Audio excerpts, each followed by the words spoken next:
2 hari setelah suamiku meninggal, aku dihina dan dianggap seperti babu oleh ibu mertuaku. Bahkan adik iparku sendiri tega melempari wajahku dengan sayur busuk. Aku memilih pergi dari rumah itu, namun 3 hari kemudian inilah yang terjadi. Sebelum ceritanya dimulai, silakan tulis di kolom komentar dari daerah mana saja teman-teman yang menonton cerita ini. Jangan lupa like dan subscribe agar channel ini bisa semakin berkembang dan bisa mempersembahkan cerita yang lebih menarik lagi. Tanah itu masih basah dan berwarna gelap pekat, seolah ikut berduka. Aroma bunga yang mulai layu bercampur dengan bau tanah basah menusuk tajam ke dalam rongga hidung Alfi. 2 hari telah berlalu sejak tubuh suaminya, Vino, disemayamkan di sini, namun bagi Alfi, waktu terasa berhenti berputar. Ia masih duduk di sana, di atas sebuah bangku kayu sederhana, menatap gundukan tanah yang kini menjadi rumah abadi bagi belahan jiwanya. Pandangannya kosong, menembus nisan kayu bertuliskan nama Vino. Di telinganya, suara riuh para pelayat sudah lama hilang, digantikan oleh desau angin sore yang meniup helai-helai rambutnya yang tergerai. Ia sendirian, benar-benar sendirian dalam dunianya yang kini runtuh. Ingatannya melayang kembali pada sosok Vino. Suaminya bukanlah pria yang gemar mengucapkan kata-kata romantis. Cintanya ia tunjukkan melalui perbuatan. Alfi ingat saat pertama kali ia jatuh sakit setelah menikah, demamnya sangat tinggi hingga ia menggigil hebat. Tanpa banyak bicara, Vino menyelimutinya, mengompres dahinya sepanjang malam, dan menyuapinya bubur hangat buatan sendiri yang rasanya sedikit aneh. Pria itu tidak tidur semalaman, hanya untuk memastikan istrinya merasa nyaman. Saat Alfi bertanya mengapa ia melakukan itu semua, Vino hanya tersenyum tipis dan menjawab, "Karena kamu adalah tanggung jawabku. Kamu adalah duniaku sekarang." Kata-kata sederhana itu terpatri begitu dalam di hati Alfi, menjadi pondasi kekuatan bagi rumah tangga mereka. Vino adalah pelindungnya, jangkar dalam hidupnya. Kini, jangkar itu telah hilang, dan Alfi merasa terombang-ambing di lautan kesedihan yang tak bertepi. Sebuah dehaman kasar membuyarkan lamunannya. Alfi menoleh dan mendapati ibu mertuanya, Ibu Tini, berdiri dengan wajah masam. Di sebelahnya ada Nadine, adik iparnya, yang menatapnya dengan pandangan tak suka sambil melipat tangan di dada. Sejak Vino divonis sakit keras beberapa bulan lalu, sikap mereka perlahan berubah. Dulu, mereka masih bisa bersandiwara manis di depan Vino. Namun kini, dengan tiadanya penengah di antara mereka, topeng itu telah sepenuhnya terbuka. Di mata mereka, Alfi hanyalah orang asing yang entah bagaimana berhasil merebut putra dan kakak kesayangan mereka. "Sudah sore, Alfi. Mau sampai kapan kamu di sini? Apa kamu pikir dengan menangis di sini Vino bisa hidup lagi?" Suara Ibu Tini terdengar tajam, tanpa sedikit pun nada simpati. Kata-kata itu seperti belati yang mengiris luka Alfi yang masih baru. Nadine menimpali dengan nada yang lebih sinis. "Benar kata ibu, orang-orang sudah pulang dari tadi. Kita juga lelah mengurus semuanya. Jangan membuat kami harus menunggumu seperti ini. Kamu pikir kamu siapa?" Alfi tidak menjawab. Tenaganya habis terkuras oleh tangis dan duka. Ia hanya ingin beberapa saat lebih lama bersama Vino, meskipun yang tersisa hanyalah gundukan tanah. Ia menarik napas panjang, mencoba mengumpulkan sisa-sisa kekuatannya untuk berdiri. Kakinya terasa lemas, seolah jeli. Ia berpegangan pada bangku kayu untuk menopang tubuhnya. Dengan langkah gontai, ia berjalan mendekati pusara suaminya, mengelus nisan kayu itu untuk terakhir kalinya hari ini. "Aku pulang dulu, Mas. Besok aku kesini lagi," bisiknya lirih, seolah Vino bisa mendengarnya. Air mata kembali menggenang di pelupuk matanya, namun ia menahannya sekuat tenaga. Ia tidak ingin memberi kepuasan pada ibu mertua dan adik iparnya dengan melihatnya menangis lagi. Perjalanan pulang terasa begitu menyiksa. Alfi duduk di kursi belakang mobil, sementara Ibu Tini dan Nadine duduk di depan, mengobrol dengan suara pelan seolah tidak ingin Alfi mendengar. Namun, dalam kesunyian mobil, suara mereka tetap terdengar jelas. Mereka tidak membicarakan tentang Vino atau kenangan tentangnya. Mereka membicarakan tentang biaya pemakaman, tentang tamu-tamu yang datang, dan tentang hutang budi yang menurut mereka harus dibayar. Alfi merasa seperti penumpang asing di dalam mobil yang dibeli oleh suaminya. Setiap sudut mobil ini menyimpan kenangan tentang Vino. Aroma parfum mobilnya bahkan masih samar-samar tercium. Namun, dua wanita di depannya seolah ingin menghapus semua jejak itu secepat mungkin. Sesampainya di rumah, suasana terasa lebih dingin dari udara di luar. Rumah besar yang dulu terasa hangat dan penuh tawa kini terasa hampa dan angker. Foto pernikahan Alfi dan Vino yang terpajang di ruang tamu, seolah menatapnya dengan penuh ironi. Dulu, Setiap kali pulang kerja, Vino akan langsung memeluknya di depan pintu, menanyakan bagaimana harinya. Sekarang, yang menyambutnya hanyalah tatapan dingin dan pintu yang tertutup rapat. Alfie berjalan menuju kamarnya, kamar yang selama 5 tahun ia bagi bersama Vino. Ia hanya ingin merebahkan tubuhnya yang lelah, memeluk bantal yang masih menyimpan aroma suaminya, dan menangis sepuasnya di sana. Ia butuh ruang untuk berkabung, untuk meratapi nasibnya. Namun, saat tangannya baru saja akan menyentuh gagang pintu kamar, suara Ibu Tini menghentikannya. "Tunggu, Alfie." Alfie berbalik. Ibu Tini berdiri di belakangnya, tatapannya menusuk dan penuh kuasa. Nadine berdiri di samping ibunya, menyeringai penuh kemenangan. Alfie bisa merasakan ada sesuatu yang buruk akan terjadi. Firasatnya tidak enak. "Ada apa, Bu?" tanya Alfie dengan suara serak. Ibu Tini berjalan selangkah lebih dekat. Ia memandang Alfie dari ujung rambut hingga ujung kaki dengan tatapan merendahkan. "Vino sudah tidak ada. Dia adalah putraku, satu-satunya tulang punggung di keluarga ini. Selama ini, kamu hidup enak karena dia. Kamu makan, tinggal, dan membeli apapun yang kamu mau dengan uang anakku." Setiap kata yang keluar dari mulut Ibu Tini terasa seperti tamparan. Alfie ingin membantah, ingin mengatakan bahwa ia juga bekerja sebelum menikah, bahwa ia dan Vino membangun semuanya bersama. Namun, lidahnya terasa keluh. "Masa berkabungmu sudah selesai," lanjut Ibu Tini dengan suara yang lebih dingin dan tegas. "Mulai besok, semua pekerjaan di rumah ini adalah tanggung jawabmu. Memasak, mencuci, membersihkan seluruh rumah. Semuanya. Anggap saja itu sebagai balas budimu, karena kamu masih kami izinkan untuk tinggal di rumah peninggalan anakku ini. Kamu mengerti?" Dunia Alfie seakan runtuh untuk kedua kalinya dalam 2 hari. Ia menatap Ibu Tini dengan tidak percaya. Di hari suaminya baru saja dimakamkan, di saat hatinya masih hancur berkeping-keping, ibu mertuanya baru saja mengubah statusnya dari seorang menantu menjadi seorang pembantu. Nadine tersenyum puas di belakang ibunya, seolah inilah yang ia tunggu-tunggu selama ini. Alfie menatap pintu kamarnya yang tertutup, pintu yang kini terasa begitu jauh untuk ia gapai. Di balik pintu itu ada kenangan indahnya. Namun di luar sini, neraka barunya baru saja dimulai. Fajar belum sepenuhnya menyingsing saat alarm di ponsel Alfie berbunyi. Pukul 4 pagi. Biasanya, pada jam seperti ini, ia masih terlelap dalam pelukan hangat Vino. Namun, pagi ini berbeda. Ia terbangun bukan karena alarm, melainkan karena suara gedoran keras di pintu kamarnya. Suara Ibu Tini terdengar melengking dari luar, memerintahnya untuk segera bangun dan mulai bekerja. Dengan tubuh yang terasa remuk dan mata yang bengkak karena menangis semalaman, Alfie memaksakan diri untuk bangkit dari tempat tidur. Rasa dingin langsung merayap di telapak kakinya saat menyentuh lantai keramik. Udara pagi itu terasa menusuk tulang, sama seperti nasibnya yang kini terasa begitu dingin dan kelam. Langkah pertamanya adalah menuju dapur. Di atas meja makan, secari kertas berisi daftar pekerjaan telah menantinya. Daftar itu begitu panjang, seolah satu orang harus mengerjakan pekerjaan untuk 3 orang. Mencuci semua pakaian kotor dengan tangan, membersihkan setiap sudut rumah dari lantai bawah hingga atas, menyikat kamar mandi, memasak untuk sarapan, makan siang, dan makan malam. Alfie menarik napas panjang, mencoba menekan rasa sesak di dadanya. Ia tidak punya pilihan lain. Melawan hanya akan membuat situasinya semakin buruk. Maka, dengan sisa tenaga yang ia miliki, ia mulai bekerja. Ia menyalakan kompor, memasak nasi goreng dan telur mata sapi untuk sarapan, persis seperti yang tertulis di daftar. Aroma masakan yang dulu sering ia buat dengan cinta untuk Vino, kini terasa hambar dan penuh kepedihan. Pukul 7 pagi, Ibu Tini dan Nadine turun dari kamar mereka.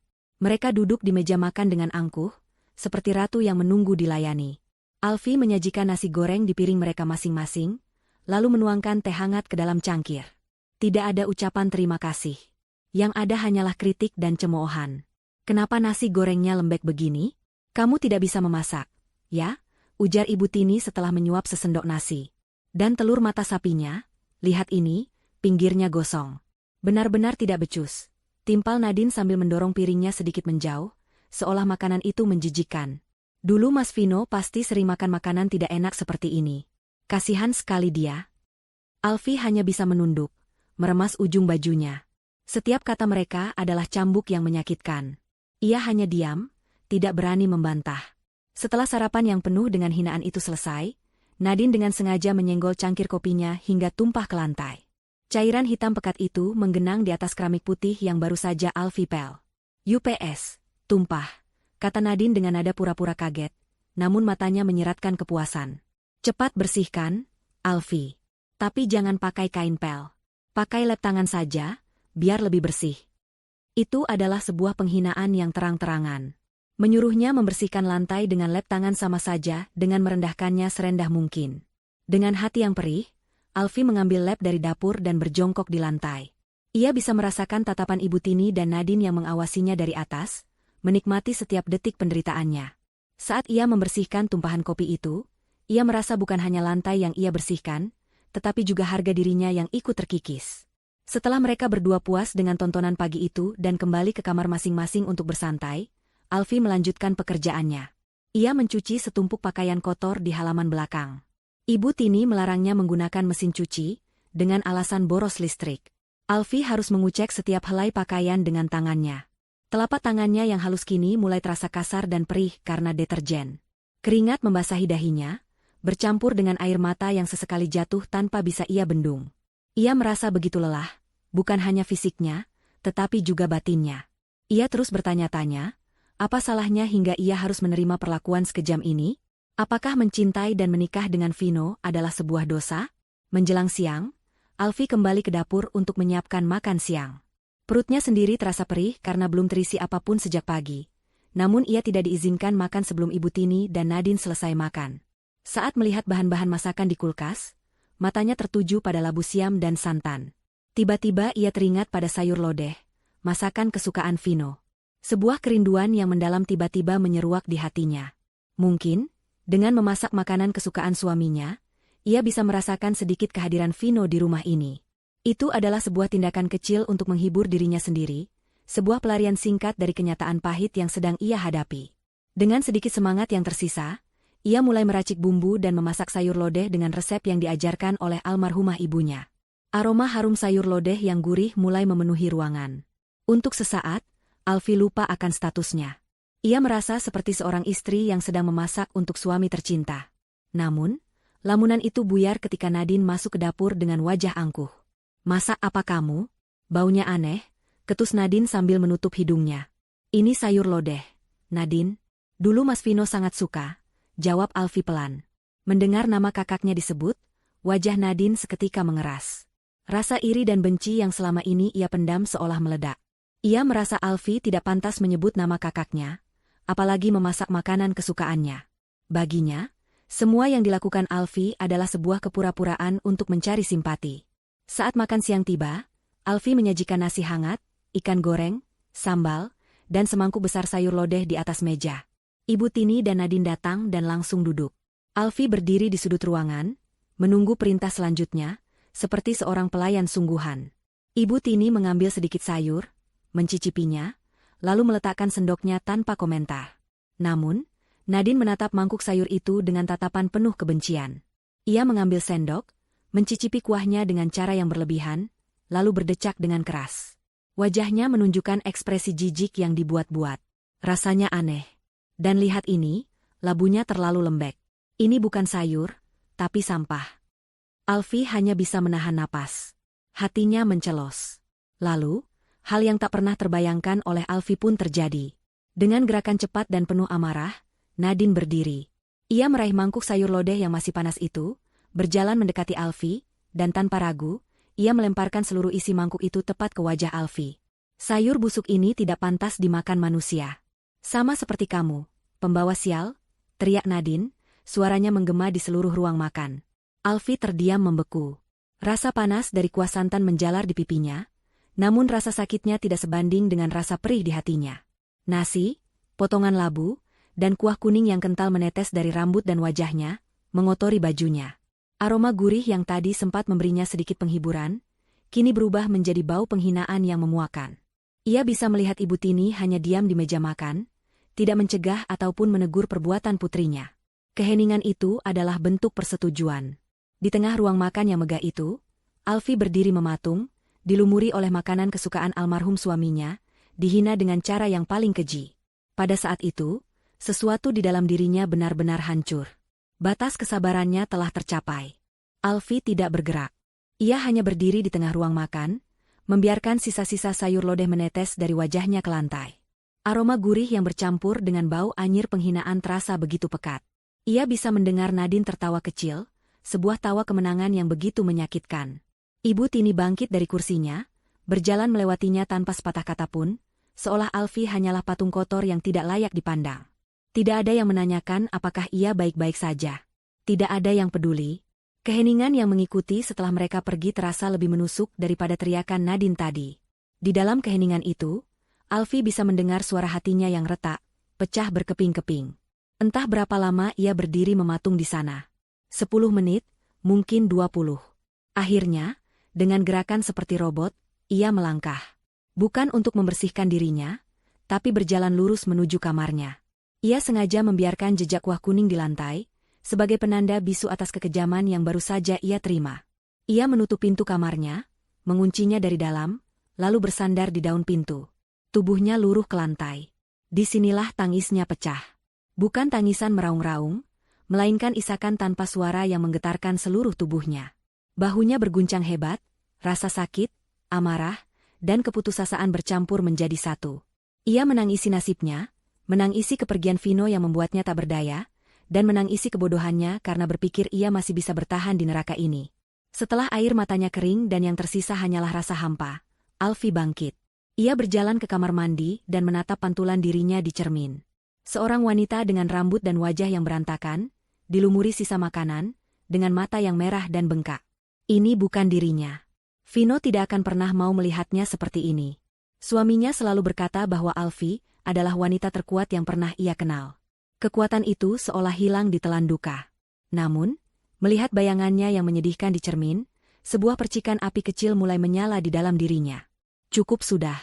Ia tidak akan membiarkan mereka menginjak-injak harga dirinya lebih jauh lagi. Dengan gerakan mantap, ia menyalakan keran dan mulai membersihkan wajahnya. Air dingin yang membasuh kulitnya terasa menyegarkan, seolah ikut menghanyutkan sebagian dari rasa sakitnya. Ia menggosok wajah dan rambutnya hingga bersih, hingga tidak ada lagi sisa penghinaan yang menempel. Setiap gosokan terasa seperti sebuah janji pada dirinya sendiri. Ini adalah yang terakhir kalinya. Ia tidak akan pernah lagi membiarkan siapapun, termasuk keluarga suaminya, merendahkannya seperti ini. Selesai membersihkan diri, ia menatap cermin sekali lagi. Wajahnya masih pucat dan matanya bengkak. Tetapi ada sesuatu yang berbeda di sorot matanya. Ada sebuah ketetapan hati yang dingin dan keras. Malam itu, Alfie tidak bisa tidur. Ia hanya berbaring di tempat tidur, menatap langit-langit kamar yang gelap. Rencana itu terbentuk dengan sendirinya di dalam benaknya. Ia akan pergi. Ia tidak tahu akan kemana, dan ia tidak punya banyak uang. Tapi ia tahu ia tidak bisa tinggal di rumah ini satu malam pun lebih lama. Tinggal di sini sama saja dengan bunuh diri secara perlahan, membiarkan jiwa dan raganya mati sedikit demi sedikit setiap hari.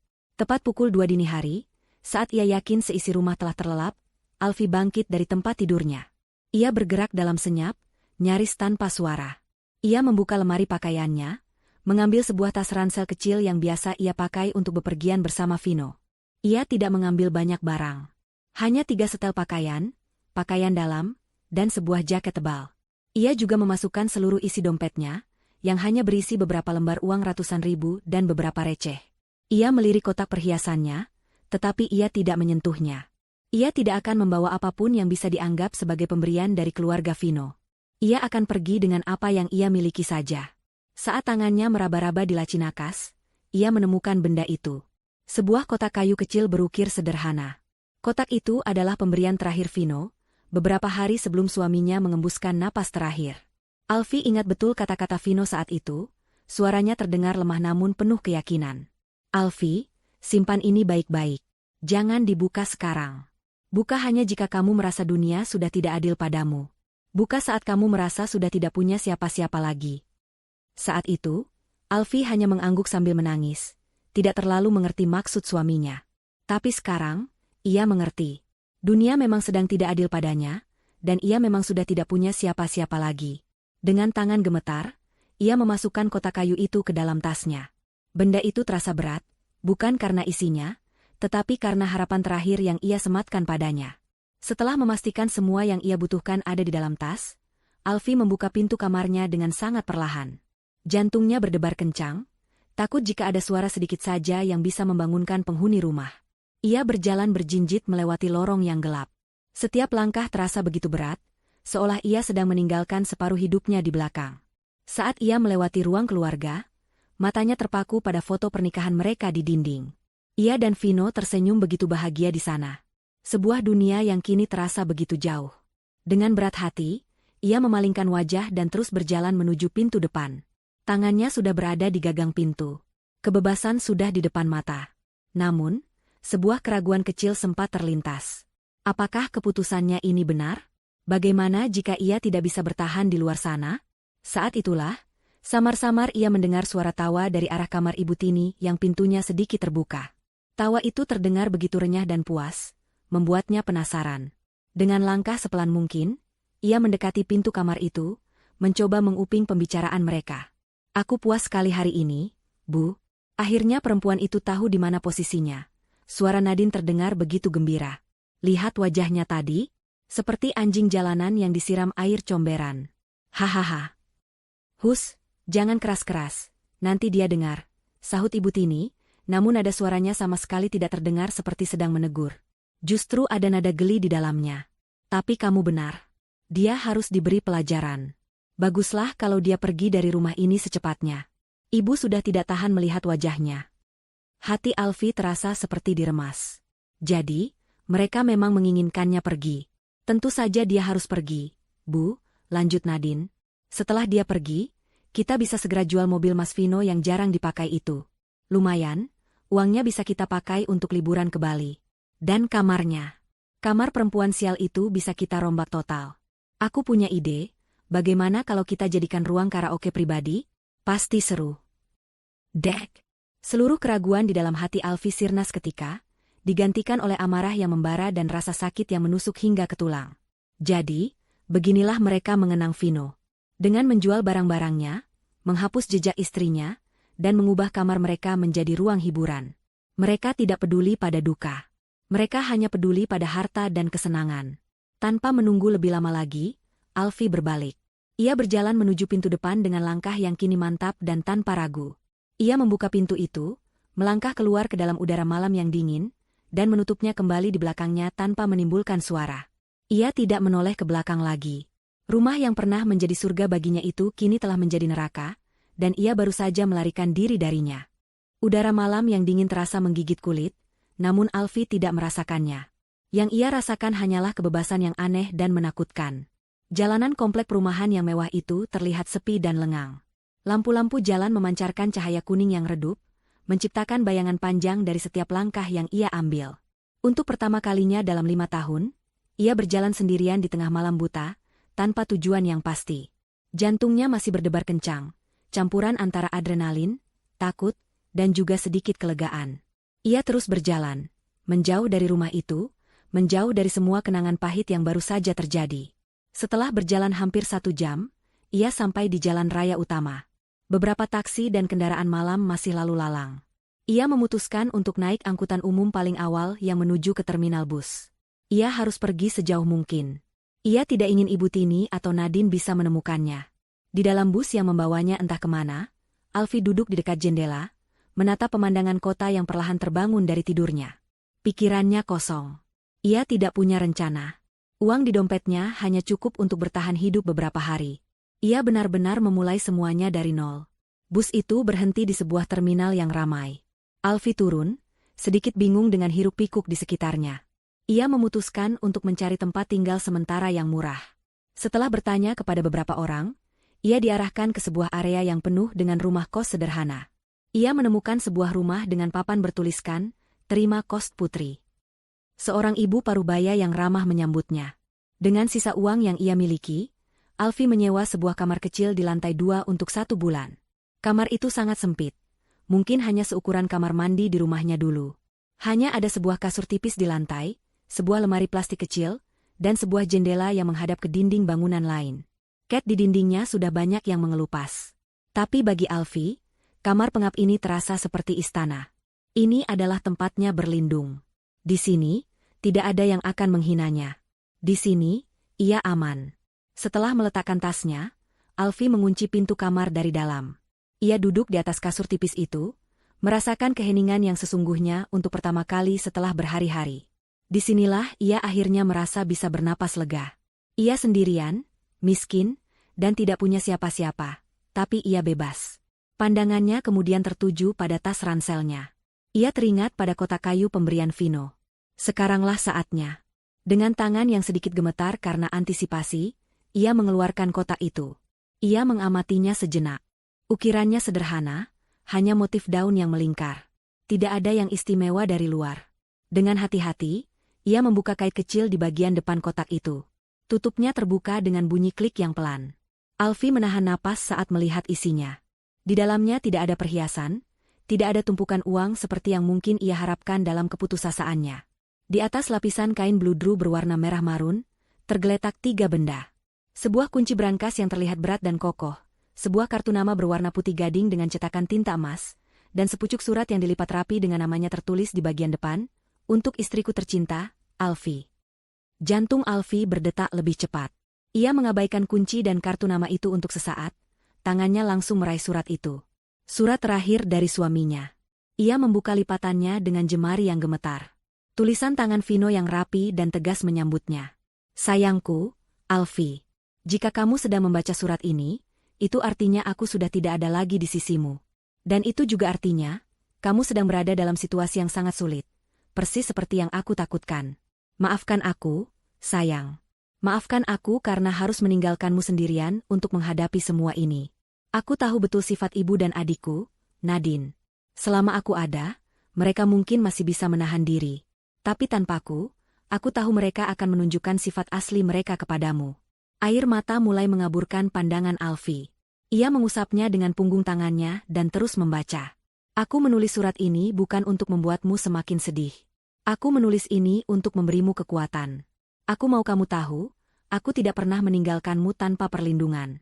Aku mungkin sudah tiada, tapi cintaku dan caraku untuk melindungimu akan selalu ada. Selama setahun terakhir, saat aku tahu waktuku tidak banyak lagi, aku sudah mempersiapkan segalanya untukmu. Sayang, semua yang kau anggap milikku, rumah yang kita tinggali, mobil, bahkan perusahaan keluarga yang ayahku wariskan, sesungguhnya sudah bukan lagi milikku. Aku sudah memindahkan semuanya. Semuanya kini adalah milikmu seorang. Alfie membaca kalimat terakhir itu berulang kali. Ia tidak salah baca. Vino telah memberikan semuanya untuknya. Rasa kaget dan tidak percaya menjalari seluruh tubuhnya. Aku tahu ibu dan Nadine akan sangat marah jika mereka tahu. Karena itu aku melakukannya diam-diam. Mereka tidak tahu apa-apa. Di mata hukum, kamulah pemilik tunggal yang sah atas semua aset itu. Mereka kini tinggal di rumahmu. Mereka hidup dari perusahaanmu. Aku melakukan ini bukan untuk membalas dendam, Alfie. Aku melakukan ini untuk memberimu pilihan dan kekuatan. Agar kamu tidak bisa ditindas. Agar kamu bisa menentukan jalan hidupmu sendiri. Di dalam kotak ini ada sebuah kunci. Kunci ini untuk membuka brankas di bank tempat semua dokumen asli dan surat-surat berharga kusimpan. Selain itu, ada kartu nama pengacaraku, Pak Budi Santoso. Dia adalah orang yang membantuku mengurus semuanya. Dia orang yang sangat baik dan bisa dipercaya. Temui dia. Tunjukkan surat ini padanya, dan dia akan menjelaskan segalanya dengan lebih rinci. Dia akan membantumu mengambil alih semua yang menjadi hakmu. Alfie berhenti membaca sejenak. Ia melirik kunci dan kartu nama di dalam kotak. Jadi, ini bukan mimpi. Ini semua nyata. Kekuatan, pilihan, semua yang telah direnggut darinya, kini dikembalikan oleh Vino. Bahkan setelah ia tiada. Sayangku, jangan menangis lagi. Kamu adalah wanita yang kuat. Aku selalu percaya itu. Sekarang, angkat kepalamu. Jangan biarkan siapapun menginjak-injakmu. Ambil apa yang menjadi hakmu, dan hiduplah dengan bahagia. Itu adalah satu-satunya keinginanku. Aku akan selalu menjagamu dari sini. Percayalah padaku, sayang. Sekarang waktunya kamu menjadi ratu. Selalu mencintaimu, Vino. Surat itu terlepas dari genggaman Alfie. Tangisnya kembali pecah, namun kali ini bukan tangis keputusasaan. Ini adalah tangis haru, syukur, dan cinta yang meluap-luap untuk suaminya. Pria itu, bahkan dalam sakitnya, bahkan di ambang kematiannya, masih memikirkan dirinya, melindunginya dengan cara yang paling cerdas dan tak terduga. Rasa lelah dan putus asa yang tadi menyelimutinya kini menguap, digantikan oleh gelombang energi yang baru. Ia mengambil kunci brankas itu, terasa dingin dan berat di telapak tangannya. Lalu ia mengambil kartu nama itu, Budi Santoso, SH, MH, pengacara konsultan hukum. Alfi menatap Fajar yang mulai merekah di celah jendela kamarnya yang sempit. Ini adalah Fajar yang baru untuknya. Ia tidak lagi lari. Besok, ia akan menemui Pak Budi. Ia akan mengambil kembali semua yang menjadi miliknya. Permainan ini belum berakhir. Justru, baru saja akan dimulai. Tidur Alfi malam itu adalah tidur yang paling nyenyak dalam beberapa bulan terakhir. Meskipun ia hanya beralaskan kasur tipis dan ruangan yang sempit, tidak ada lagi mimpi buruk yang menghantuinya. Tidak ada lagi bayangan wajah suaminya yang kesakitan, tidak ada lagi gema hinaan Nadine di telinganya. Saat ia terbangun, cahaya matahari pagi sudah menyelinap masuk melalui celah jendela, menerangi partikel-partikel debu yang berterbangan di udara. Untuk pertama kalinya sejak Vino meninggal, Alfi terbangun bukan dengan perasaan hampa, melainkan dengan sebuah tujuan yang jelas. Surat dari Vino tergeletak di sampingnya, sudah sedikit lecek karena ia genggam semalaman. Surat itu adalah kompasnya, sumber kekuatannya. Ia bangkit, merapikan tempat tidurnya yang sederhana, lalu bersiap-siap. Ia mandi dengan cepat, menggunakan sabun murah yang tersedia di kamar mandi umum. Saat memilih pakaian, ia sengaja memilih setelan kemeja dan celana kain paling rapi yang ia bawa. Penampilannya mungkin sederhana, jauh dari kemewahan yang biasa ia kenakan, tetapi ia memastikan dirinya terlihat bersih dan pantas. Saat ia bercermin di cermin kecil yang retak di sudut kamar, ia tidak lagi melihat wanita yang kalah dan putus asa. Sorot matanya kini tajam, memancarkan determinasi yang dingin. Ia bukan lagi Alfi yang menangis. Hari ini, ia adalah utusan terakhir Vino. Ia adalah penegak wasiat suaminya. Setelah sarapan seadanya dengan sebungkus nasi kucing yang ia beli di warung depan kos, Alfi mengeluarkan kartu nama dari dalam kotak kayu. Budi Santoso, SH, MH. Di bawah nama itu tertera alamat sebuah gedung perkantoran megah di pusat kota. Alfi menelan ludah. Perasaannya sedikit gentar. Ia, dengan penampilannya yang sekarang, harus memasuki gedung semewah itu. Namun, ia segera menepis keraguannya.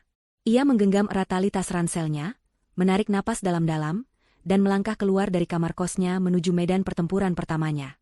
Perjalanan menuju kantor pengacara itu terasa seperti perjalanan ke dunia lain.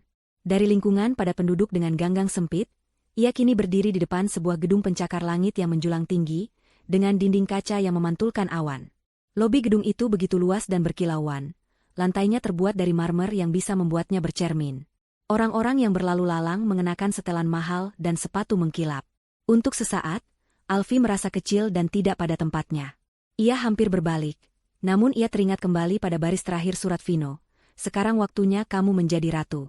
Ia mengangkat dagunya, berjalan dengan langkah mantap menuju meja resepsionis, dan menyebutkan tujuannya untuk bertemu dengan Bapak Budi Santoso.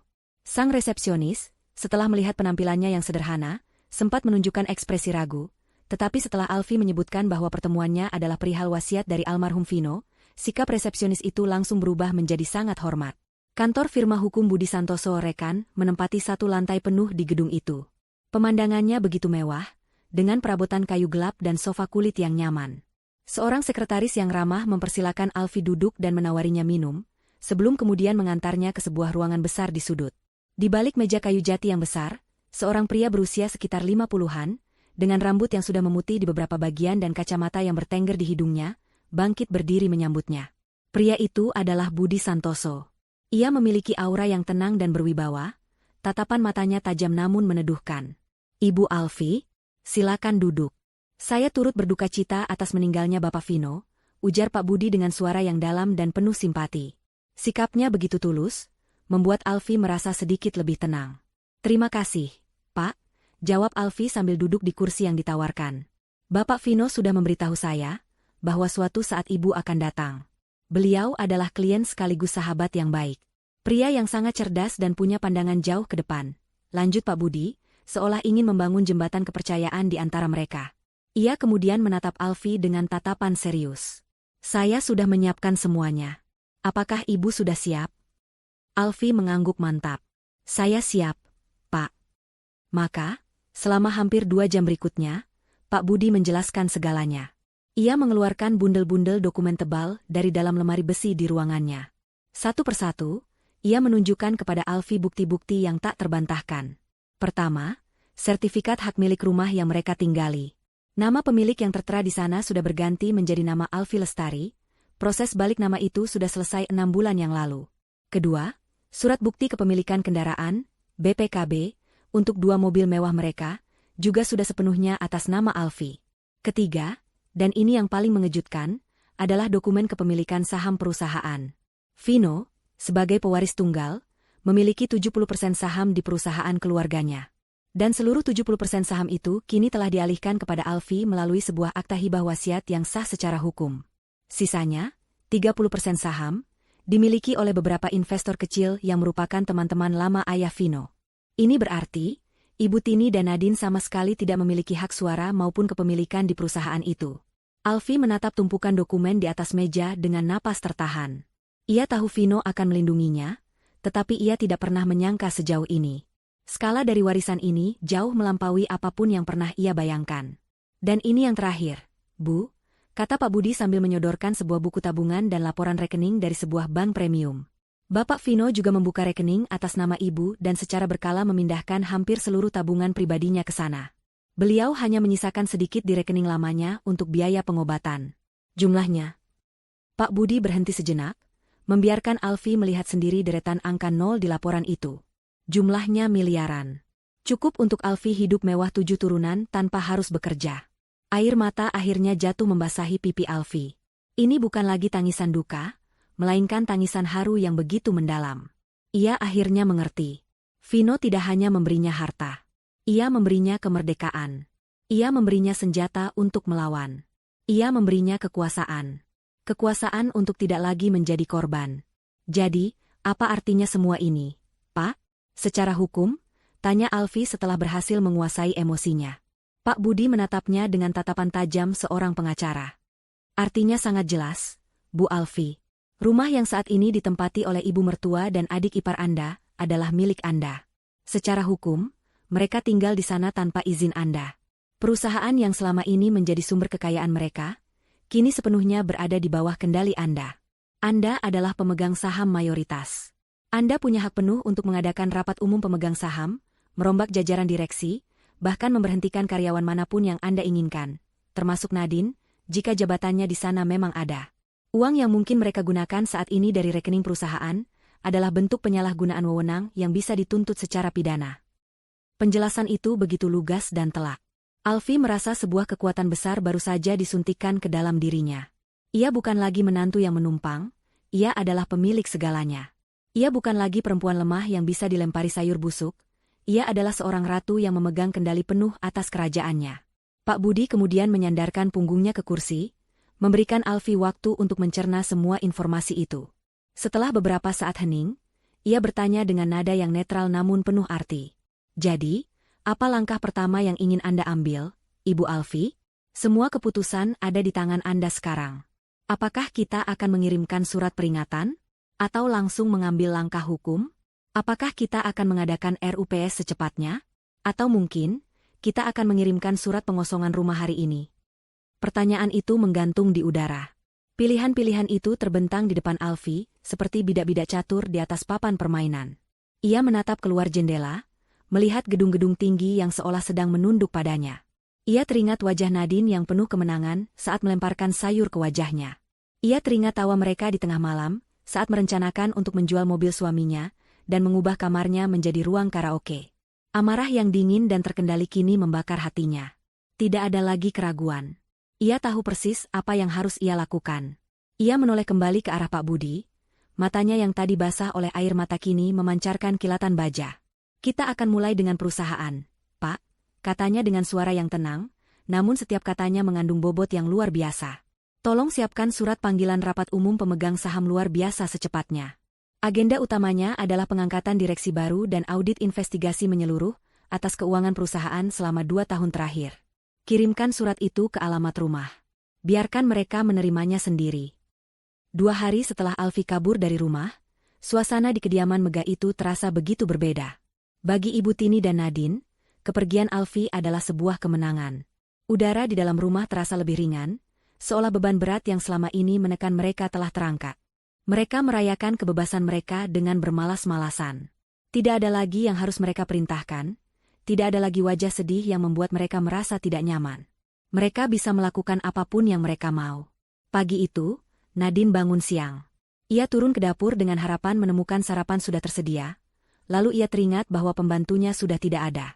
Dengan mendengus kesal, ia hanya mengambil sekotak sereal dan susu dari kulkas. Menyebalkan sekali, sekarang kita harus melakukan semuanya sendiri, keluhnya pada sang ibu yang sedang asyik menonton televisi di ruang keluarga. Sabar, sayang.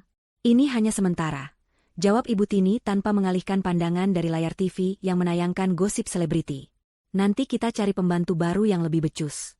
Setelah kita dapat uang dari penjualan mobil Vino, kita bisa melakukan apa saja. Ibu juga sudah tidak sabar ingin merenovasi kamar atas itu. Niat mereka sudah bulat. Siang itu, Nadine berencana pergi ke mall paling mewah di kota. Kartu kredit tambahan dari rekening perusahaan yang selama ini ia pegang sudah terasa gatal di dompetnya. Ia ingin membeli tas keluaran terbaru yang sudah lama ia incar, sebagai hadiah untuk dirinya sendiri karena telah berhasil membersihkan rumah.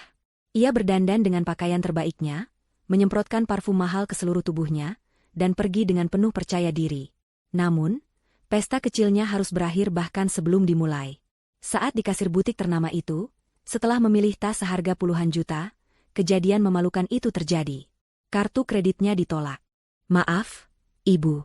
Ditolak, kata kasir itu dengan sopan. Nadine mengerutkan kening. Coba lagi. Pasti mesinnya rusak. Hardiknya. Kasir itu mencoba lagi, sekali, 2 kali, 3 kali. Hasilnya tetap sama. Wajah Nadine memerah karena malu dan marah. Orang-orang di antrean belakang mulai berbisik-bisik. Dengan kesal, ia membanting kartu itu ke meja dan pergi dari butik tanpa tas impiannya. Sepanjang jalan pulang, ia terus mengomel, menyalahkan pihak bank atas masalah teknis yang memalukan itu. Ia tiba di rumah dengan suasana hati yang buruk, dan langsung mengadukannya pada ibunya. Ibu Tini mencoba menenangkannya, menganggap itu hanya masalah sepele. Mungkin sudah mencapai limit bulanan. Tenang saja, besok ibu akan ke bank. Ibu akan tarik uang tunai dalam jumlah besar dari rekening perusahaan. Cukup untuk membeli 3 tas seperti itu dan untuk liburan kita ke Bali, katanya dengan penuh keyakinan. Keesokan harinya, sesuai janjinya, Ibu Tini pergi ke bank cabang prioritas tempat rekening perusahaan terdaftar. Ia datang dengan gaya angkuhnya, meminta bertemu langsung dengan manajer bank. Dengan penuh percaya diri, ia menyerahkan cek untuk mencairkan dana sebesar 500 juta rupiah. Ia sudah membayangkan uang itu akan ia gunakan untuk apa saja. Namun, senyumnya langsung memudar saat manajer bank kembali dari ruangannya dengan wajah yang serius. Mohon maaf, Ibu Tini. Transaksi ini tidak bisa kami proses, kata sang manajer dengan nada formal. Apa maksudmu tidak bisa? Saya ini istri pemilik perusahaan. Saya punya hak, bentak Ibu Tini, tidak terima. Sang manajer tetap tenang. Sesuai data terbaru yang kami terima pagi ini dari kuasa hukum perusahaan, rekening ini dibekukan untuk sementara waktu atas permintaan dari pemilik saham mayoritas. Semua transaksi penarikan dalam jumlah besar harus mendapatkan persetujuan tertulis langsung dari beliau. Ibu Tini tertegun. Pemilik saham mayoritas? Siapa?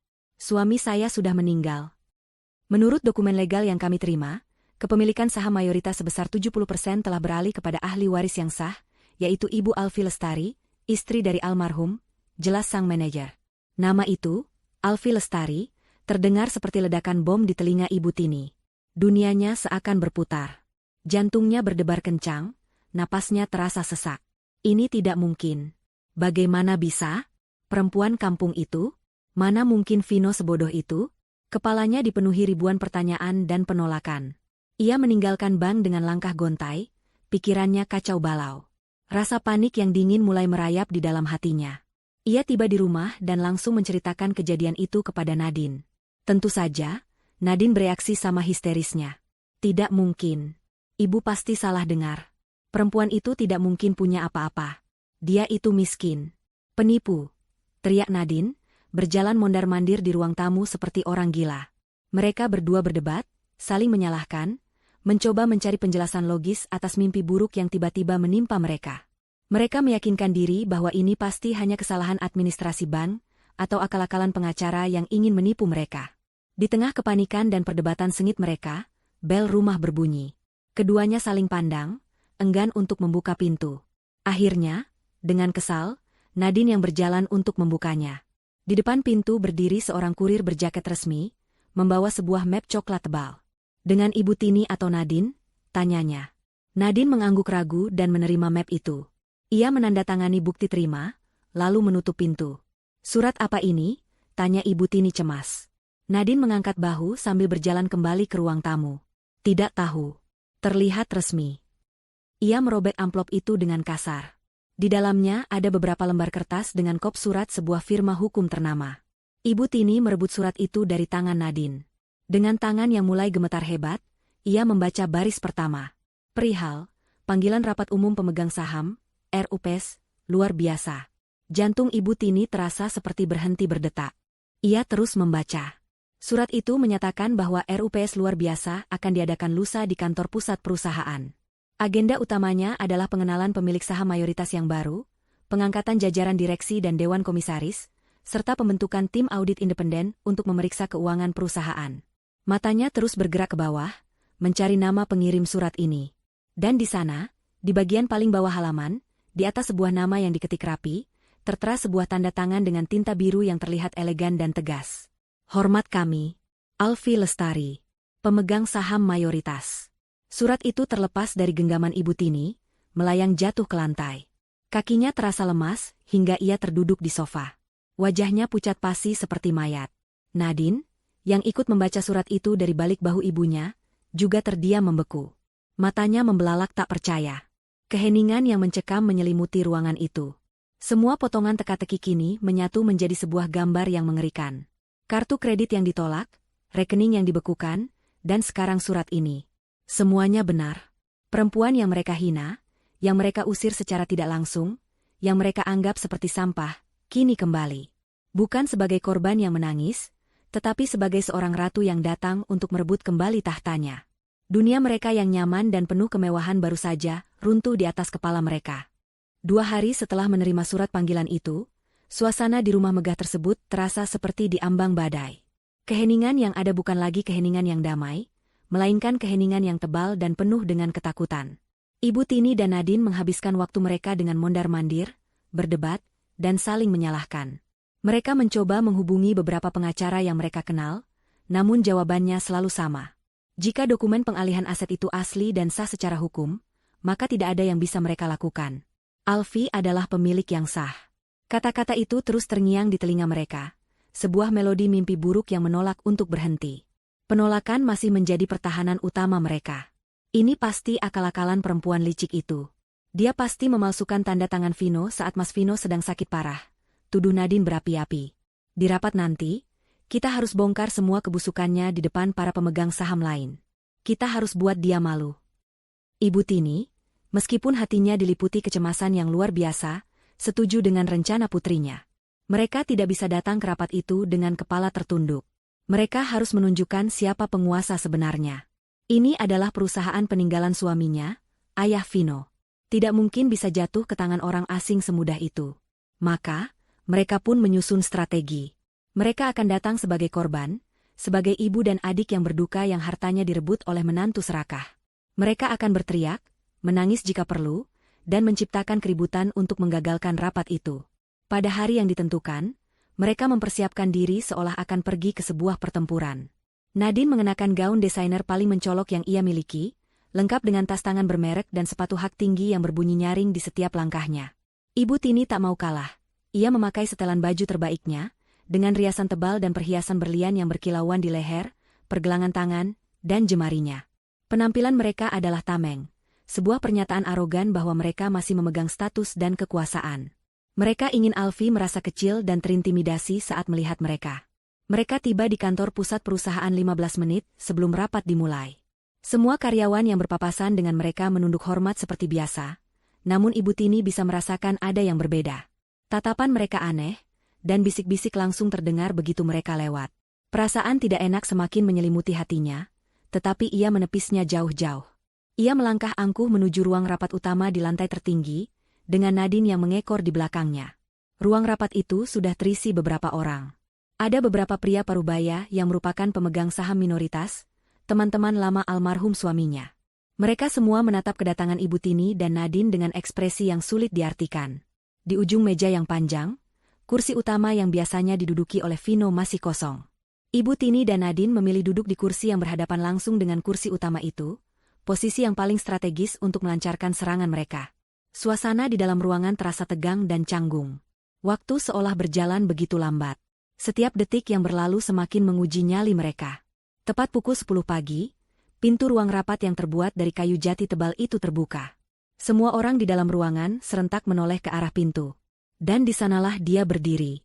Namun, sosok yang masuk bukanlah Alfie yang mereka kenal. Bukan Alfie yang lusuh dengan mata bengkak dan baju kotor karena sisa sayuran. Bukan juga Alfie yang menangis terseduh-seduh di pemakaman dengan bahu yang terkulai pasrah. Wanita yang berdiri di ambang pintu itu adalah orang yang sama sekali berbeda. Alfie mengenakan setelan blazer berwarna biru navy yang pas di badan, dipadukan dengan kemeja sutra putih dan celana kain berpotongan lurus yang membuatnya terlihat jenjang dan profesional. Rambutnya yang panjang digulung rapi menjadi sanggul modern yang elegan, memperlihatkan lehernya yang jenjang. Riasan di wajahnya tipis namun tegas, menonjolkan tulang pipinya dan memberikan sorot mata yang tajam dan fokus. Ia tidak mengenakan perhiasan yang mencolok, hanya sepasang anting mutiara kecil dan sebuah jam tangan simpel di pergelangan tangannya. Setiap detail dari penampilannya memancarkan aura profesionalisme, kecerdasan, dan yang paling utama, kekuasaan. Nadine dan Ibu Tini ternganga. Mulut mereka terbuka tanpa bisa berkata-kata. Gaun mahal dan perhiasan berlian yang mereka kenakan tiba-tiba terasa norak dan berlebihan jika dibandingkan dengan keanggunan Alfie yang bersahaja namun mematikan. Semua rencana mereka untuk berteriak dan memakinya seketika buyar. Bagaimana mungkin mereka bisa menuduh wanita yang terlihat begitu berwibawa ini sebagai penipu? Transformasi itu bukan hanya pada penampilan fisik. Cara Alfie melangkah masuk ke dalam ruangan menunjukkan kepercayaan diri yang luar biasa. Ia berjalan dengan punggung tegak, dagu terangkat, dan tatapan mata yang lurus ke depan, tidak gentar sedikitpun oleh tatapan orang-orang di ruangan itu. Di sisi kanannya, berjalan Pak Budi Santoso, membawa sebuah tas kerja tebal yang terlihat penuh dengan dokumen. Di sisi kirinya, seorang wanita muda yang merupakan asistennya, membawa sebuah laptop dan beberapa map. Saat Alfie masuk, para pemegang saham minoritas yang tadi hanya duduk diam, serentak bangkit berdiri dari kursi mereka untuk menyambutnya dengan hormat. Pemandangan itu adalah sebuah tamparan keras bagi Ibu Tini dan Nadine. Dunia benar-benar sudah terbalik. Alfie sama sekali tidak melirik ke arah mereka. Ia menganggap keberadaan mereka seperti udara, tidak penting dan tidak terlihat. Ia mengulas senyum tipis yang sopan kepada para pemegang saham lain, lalu berjalan lurus menuju kursi utama di ujung meja. Ia duduk di kursi itu dengan gerakan yang luwes dan alami, seolah ia memang dilahirkan untuk duduk di sana. Ia meletakkan tangannya di atas meja, menyatukan jemarinya, dan memandang ke seluruh ruangan dengan tatapan yang tenang namun penuh otoritas. Keheningan menyelimuti ruangan. Ibu Tini dan Nadine masih terpaku di kursi mereka, terlalu kaget untuk bereaksi. Mereka merasa seperti dua orang badut yang salah kostum di sebuah pertemuan dewan yang sangat serius.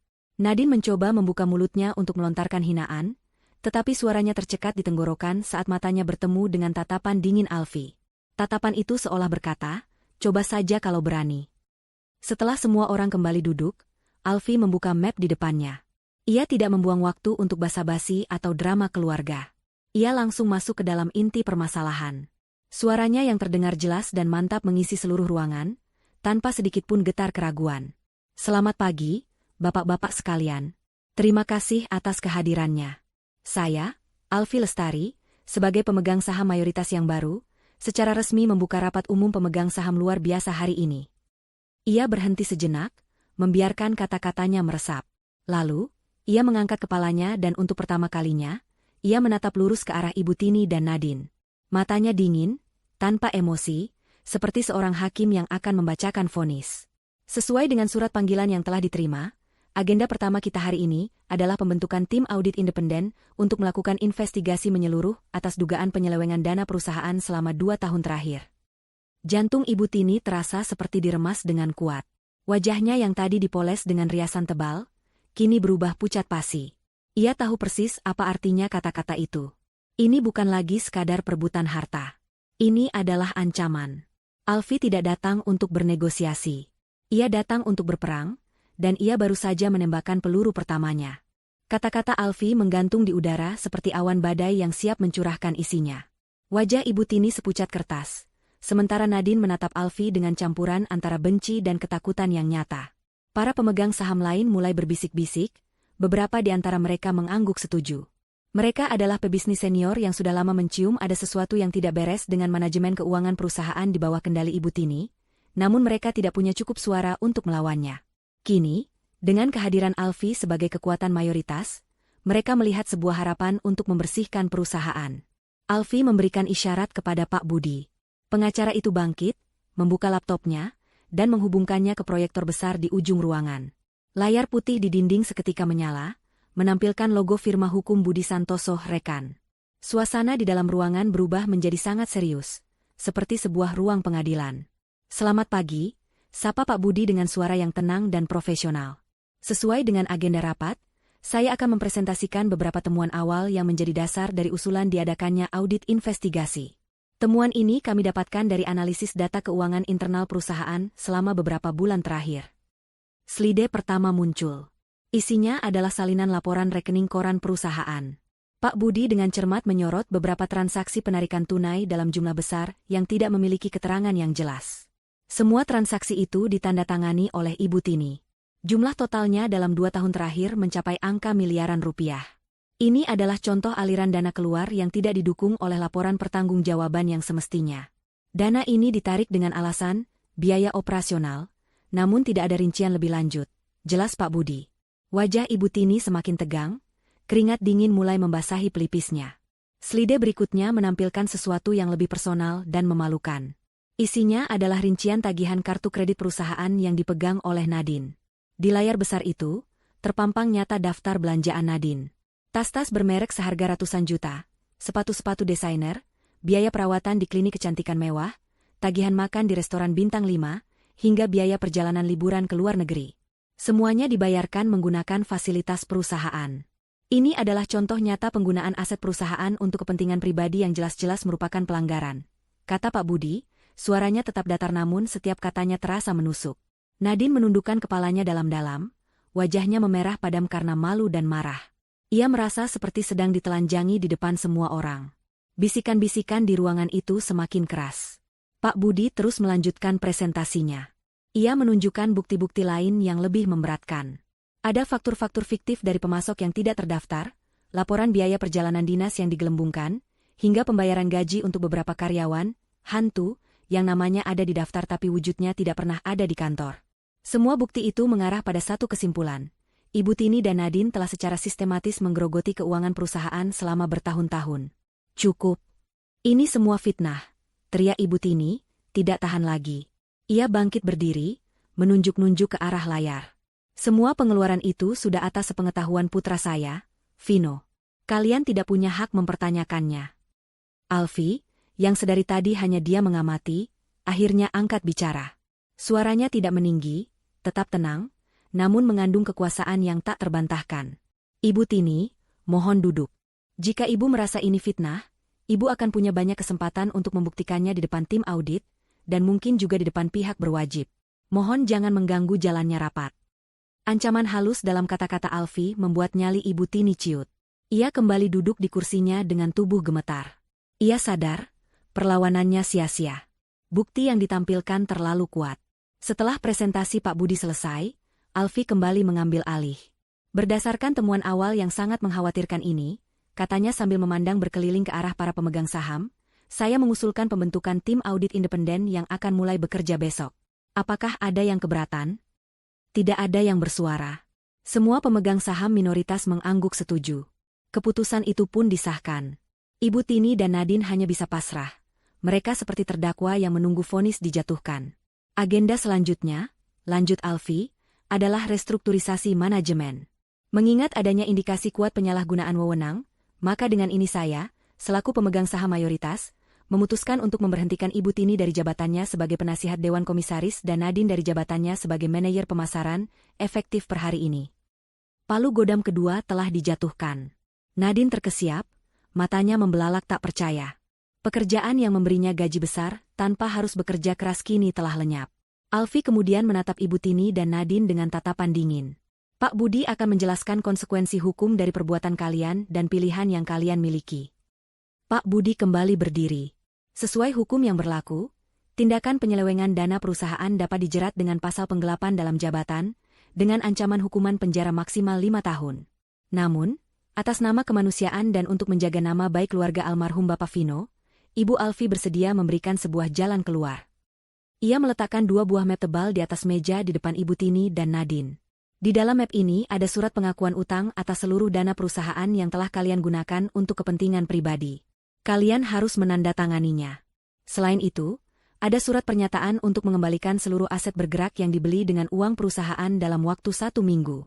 Jika kalian menandatangani ini semua, maka pihak perusahaan tidak akan membawa masalah ini ke ranah pidana. Tapi jika kalian menolak, kami tidak punya pilihan selain melaporkan kalian ke pihak kepolisian besok pagi. Ancaman penjara adalah pukulan terakhir yang menghancurkan sisa-sisa keangkuhan mereka. Bayangan hidup di balik jeruji besi yang dingin dan kotor, membuat mereka gemetar ketakutan. Dengan tangan yang gemetar hebat, Ibu Tini dan Nadine menarik map itu. Mereka bahkan tidak sanggup membaca isinya. Yang mereka tahu, mereka harus menandatanganinya untuk menyelamatkan diri. Pak Budi menyodorkan sebuah pena, dan dengan air mata yang mulai mengalir di pipi, mereka membubuhkan tanda tangan di atas surat-surat yang akan melucuti semua kemewahan mereka. Semua orang di ruangan itu mengira rapat telah mencapai puncaknya. Para pemegang saham lain mulai terlihat lega. Namun, Alfie ternyata belum selesai. Setelah Ibu Tini dan Nadine selesai menandatangani, Alfie menatap lurus ke arah Nadine, yang sedang menyeka air matanya dengan kasar. Tatapan Alfie begitu tajam, seolah bisa menembus sampai ke dasar jiwa Nadine. "Oh ya, ada satu hal lagi," kata Alfie dengan suara pelan yang membuat semua orang di ruangan itu kembali hening. "Meskipun kamu sudah diberhentikan dari jabatan manajer," lanjut Alfie, nadanya terdengar biasa saja, seolah sedang membicarakan hal sepele. "Saya melihat di data kepegawaian bahwa kamu masih terikat kontrak kerja dengan perusahaan ini selama 6 bulan ke depan. Memutuskan kontrak secara sepihak akan merugikan perusahaan." Nadine menatapnya dengan bingung, tidak mengerti kemana arah pembicaraan ini. Alfie tersenyum tipis, sebuah senyuman yang sama sekali tidak terlihat ramah. "Mengenai jabatanmu sebagai manajer pemasaran, saya setuju, sepertinya memang tidak cocok. Tapi perusahaan sedang membutuhkan tenaga di bagian lain. Mulai besok, kamu saya pindahkan ke bagian kebersihan dan pengelolaan pantry kantor." Nadine membeku. "Kebersihan pantry?" Alfie melanjutkan kalimatnya, setiap kata diucapkan dengan penekanan yang jelas dan disengaja, sementara matanya tak pernah lepas dari wajah Nadine yang kini sepucat mayat. "Tugasmu adalah memastikan pantry selalu bersih, kopi dan teh selalu tersedia untuk karyawan, dan yang paling penting, pastikan semua sayuran di kulkas untuk makan siang karyawan itu selalu segar. Ya, saya tidak suka ada sayur busuk di perusahaan saya." Kata "sayur busuk" diucapkan dengan penekanan yang begitu dalam dan penuh arti, mengirimkan gelombang kejut langsung ke jantung Nadine. Memori saat ia melemparkan semangkuk sayur lodeh ke wajah Alfie tiba-tiba berkelebat dengan sangat jelas di benaknya. Ini bukan sekadar pemindahan jabatan. Ini adalah karma. Ini adalah sebuah tagihan yang sangat menyakitkan atas perbuatannya hari itu. Nadine terhuyung di kursinya, napasnya tersengal-sengal. Ia merasa lebih terhina saat ini daripada jika harus masuk penjara. Di hadapan semua orang, Alfie baru saja menagih utang penghinaan itu dengan cara yang paling elegan sekaligus paling brutal.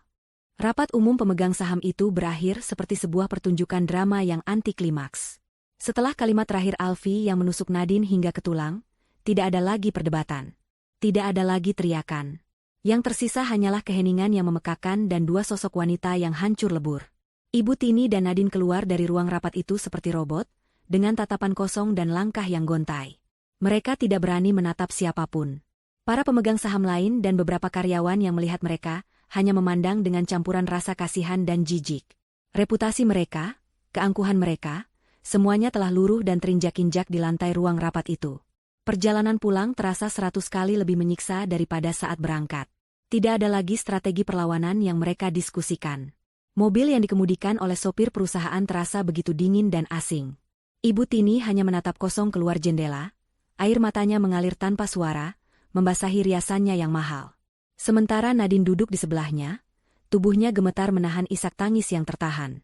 Kata-kata Alfie tentang pekerjaan barunya di pantry terus terngiang di kepalanya seperti kaset rusak. Bayangan dirinya harus membersihkan sisa kopi dan teh karyawan lain membuatnya mual. Itu adalah hukuman yang lebih buruk dari apapun yang bisa ia bayangkan. Mereka saling menyalahkan dalam diam.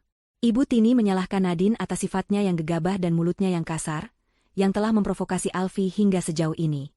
Nadine, di sisi lain, menyalahkan ibunya yang serakah dan tidak pernah mau bersikap baik pada Alfie sejak awal. Namun, mereka tahu di dalam hati mereka, ini adalah kesalahan mereka berdua. Mereka telah menabur angin kebencian, dan kini mereka harus menuai badai kehancuran. Saat mobil memasuki gerbang rumah mereka, ada pemandangan aneh yang menyambut. Beberapa kardus besar berwarna coklat tersusun rapi di teras depan. Sebuah mobil box dari perusahaan jasa pindahan baru saja pergi meninggalkan komplek. Firasat buruk yang lebih pekat kembali menyelimuti mereka. Dengan langkah berat, mereka masuk ke dalam rumah. Dan di sana, di ruang tamu yang luas, Alfie sudah menunggu. Ia telah berganti pakaian. Setelan kerjanya yang formal kini digantikan oleh gaun rumah yang sederhana namun elegan. Ia duduk dengan tenang di sofa utama, sambil menyesap secangkir teh hangat. Kehadirannya di sana terasa begitu alami, seolah ialah sang pemilik rumah yang sedang menunggu kepulangan para pelayannya. Di sekelilingnya, suasana rumah terasa berbeda. Beberapa perabotan telah digeser, dan ada beberapa lukisan baru yang tergantung di dinding, menggantikan foto-foto keluarga Ibu Tini. Rumah ini, dalam beberapa jam saja, telah bertransformasi menjadi wilayah kekuasaan Alfie. Selamat datang kembali, sapa Alfie dengan suara yang tenang. Nada suaranya tidak mengandung amarah, juga tidak mengandung keramahan. Hanya datar dan dingin. Ibu Tini dan Nadine hanya berdiri mematung di dekat pintu, tidak tahu harus berbuat apa atau berkata apa. Seperti yang bisa kalian lihat, lanjut Alfie sambil menunjuk ke arah tumpukan kardus dengan dagunya. Saya sudah meminta bantuan servis untuk mengemasi beberapa barang. Kardus-kardus itu berisi pakaian dan barang-barang pribadi kalian yang dibeli bukan dengan uang perusahaan. Sisanya, semua gaun desainer, tas bermerek, perhiasan, dan sepatu mahal yang terbukti dibeli menggunakan kartu kredit perusahaan, sudah saya amankan di kamar atas untuk didata dan dikembalikan sebagai aset perusahaan. Setiap kata adalah sayatan baru di luka mereka. Alfie tidak hanya melucuti kekuasaan mereka di perusahaan, ia juga melucuti simbol-simbol status yang selama ini mereka banggakan. Rumah ini, kamar-kamar di lantai atas, semuanya adalah milik saya sekarang, kata Alfie sambil meletakkan cangkir tehnya. Ia lalu menatap mereka berdua lekat-lekat. Saya tahu kalian tidak punya tempat lain untuk pergi. Jadi, seperti di kantor tadi, saya akan memberikan kalian dua pilihan. Alfie bangkit dari sofa, berjalan perlahan mendekati mereka. Setiap langkahnya terdengar begitu berat dan penuh kuasa. Pilihan pertama, kalian bisa mengambil kardus-kardus itu dan pergi dari rumah ini sekarang juga. Cari tempat tinggal kalian sendiri. Saya tidak akan peduli kalian akan tinggal di mana atau makan apa. Bayangan menjadi gelandangan, tanpa uang sepeser pun, terlintas di benak Ibu Tini dan Nadine. Mereka saling pandang dengan tatapan panik. Kemewahan yang selama ini mereka nikmati telah membuat mereka tidak punya kemampuan apapun untuk bertahan hidup di dunia luar yang keras. Pilihan kedua, lanjut Alfie, suaranya semakin pelan namun semakin menusuk. Kalian boleh tetap tinggal di sini. Sebuah harapan kecil sempat berkedip di mata mereka. Namun, Alfie segera memadamkannya dengan kalimat berikutnya. Tapi, kalian tinggal bukan sebagai keluarga. Kalian tinggal sebagai orang yang menumpang. Dan tidak ada yang gratis di dunia ini. Kalian akan tinggal di dua kamar paviliun kecil di belakang yang biasa dipakai untuk asisten rumah tangga. Sebagai gantinya, kalian yang akan mengerjakan semua pekerjaan di rumah ini. Memasak, mencuci, membersihkan, merawat taman. Semua yang dulu kalian perintahkan pada saya, kini menjadi tugas kalian. Tanpa gaji. Anggap saja sebagai biaya sewa dan makan kalian sehari-hari. Ini adalah puncak dari segalanya. Kehancuran total. Alfie tidak hanya mengambil harta mereka, ia mengambil kehormatan dan harga diri mereka. Ia menawarkan sebuah kehidupan di mana setiap hari mereka akan diingatkan akan kekalahan mereka. Setiap kali mereka mengepel lantai, mereka akan teringat pada Alfie yang dulu mereka suruh membersihkan tumpahan kopi. Setiap kali mereka memasak di dapur, mereka akan teringat pada sayur lodeh yang mereka lemparkan ke wajahnya. Batas pertahanan Ibu Tini akhirnya jebol. Kekuatan yang selama ini menopang keangkuhannya runtuh tak bersisa. Ia tidak sanggup lagi menahannya. Dengan lutut yang lemas, ia jatuh berlutut di lantai marmer yang dingin, tepat di depan kaki Alfie. Tangisnya meledak. Sebuah tangisan penyesalan yang terlambat dan penuh keputusasaan. Alfie, ampuni ibu, nak, ampuni ibu. Isaknya tersedu-sedu. Ia merangkak maju, mencoba meraih ujung pakaian Alfie. Ibu mohon, jangan lakukan ini pada kami. Kami salah, ibu mengaku salah. Tapi tolong, jangan hukum kami seperti ini. Melihat ibunya bersujud, pertahanan Nadine pun runtuh. Semua kebencian dan keangkuhannya menguap, digantikan oleh teror yang luar biasa. Ia ikut menjatuhkan dirinya ke lantai, bersujud di samping ibunya. Kak Alfie, aku mohon maafkan aku. Aku janji tidak akan jahat lagi. Aku akan melakukan apa saja, tapi jangan usir kami. Jangan hukum kami seperti ini, Kak. Rintihnya, air mata dan ingus membasahi wajahnya yang sembab. Dua wanita yang beberapa hari lalu menatapnya dengan penuh hinaan, kini bersujud di bawah kakinya. Mereka menangis, memohon, mencium debu di lantai tempatnya berpijak. Sebuah pemandangan yang seharusnya memberikan kepuasan, namun Alfi hanya merasakan kehampaan yang dingin. Ia menatap turun pada mereka, wajahnya tetap tenang dan tanpa ekspresi. Ia membiarkan mereka menangis selama beberapa saat, membiarkan mereka merasakan keputusasaan yang pernah ia rasakan. Lalu, dengan suara yang pelan namun terdengar jelas di seluruh ruangan, ia berkata, "Pengampunan itu mahal harganya," bisiknya. "Kalian bayar cicilannya dengan menjadi pelayan di rumah ini sampai saya anggap lunas." 6 bulan telah berlalu sejak hari yang menentukan itu. Musim telah berganti, dan begitu pula kehidupan semua orang yang terlibat dalam drama keluarga tersebut. Di rumah megah yang kini sepenuhnya menjadi milik Alfi, sebuah tatanan baru telah terbentuk dan berjalan dengan kaku setiap harinya. Peran telah benar-benar terbalik. Karma tidak datang sebagai petir yang menyambar sesaat, melainkan sebagai gerimis abadi yang membasahi dan mendinginkan jiwa hingga ke tulang. Pagi hari di rumah itu kini selalu dimulai dengan suara kesibukan dari arah dapur dan paviliun belakang. Ibu Tini, wanita yang dulu hanya bangun untuk sarapan yang telah tersaji, kini harus bangun sebelum fajar. Tangannya yang dulu terawat dan dihiasi cincin berlian, kini mulai menebal dan sedikit kasar karena harus meracik bumbu, mencuci piring, dan menyiapkan sarapan untuk Alfi sebelum sang empunya rumah berangkat ke kantor. Ia tidak banyak bicara, hanya bekerja dalam diam dengan kepala tertunduk. Keangkuhannya telah terkikis habis, digantikan oleh kepatuhan yang lahir dari rasa takut. Nadine, di sisi lain, menjalani hukuman gandanya. Setiap pagi, ia harus membersihkan sebagian rumah sebelum berangkat ke kantor dengan menaiki angkutan umum. Di kantor, ia menghabiskan harinya di pantry, berurusan dengan galon air, bubuk kopi, dan tentu saja, sayur mayur. Ia menjadi bahan gosip dan tatapan kasihan para karyawan lain. Mereka semua tahu ceritanya. Mereka semua tahu siapa dia sebelumnya, dan menjadi apa dia sekarang. Setiap hari adalah parade penghinaan baginya. Pulang ke rumah, ia tidak bisa beristirahat. Ia harus melanjutkan tugasnya, membersihkan kamar mandi, mencuci mobil Alfi, atau menyetrika pakaian. Kehidupannya kini adalah sebuah lingkaran tanpa akhir dari kerja keras dan rasa malu. Mereka hidup dalam kemewahan, tetapi tidak bisa menikmatinya. Mereka adalah tahanan di dalam penjara emas yang pernah menjadi istana mereka. Sementara itu, Alfi telah mekar menjadi sosok yang sama sekali berbeda. Di perusahaan, ia bukan lagi sekadar pemilik saham. Ia telah membuktikan dirinya sebagai seorang pemimpin yang cakap. Ia belajar dengan cepat, menyerap semua ilmu bisnis dari para direksi senior yang setia pada peninggalan Vino. Ia memimpin dengan tangan yang adil namun tegas. Ia menghargai karyawan yang bekerja keras dan tidak segan-segan menyingkirkan mereka yang hanya menjadi benalu.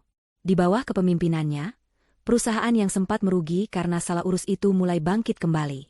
Ia berhasil mendapatkan beberapa proyek besar dan kepercayaan dari para investor. Para karyawan dan pemegang saham yang awalnya meragukannya, kini menatapnya dengan penuh kekaguman dan hormat.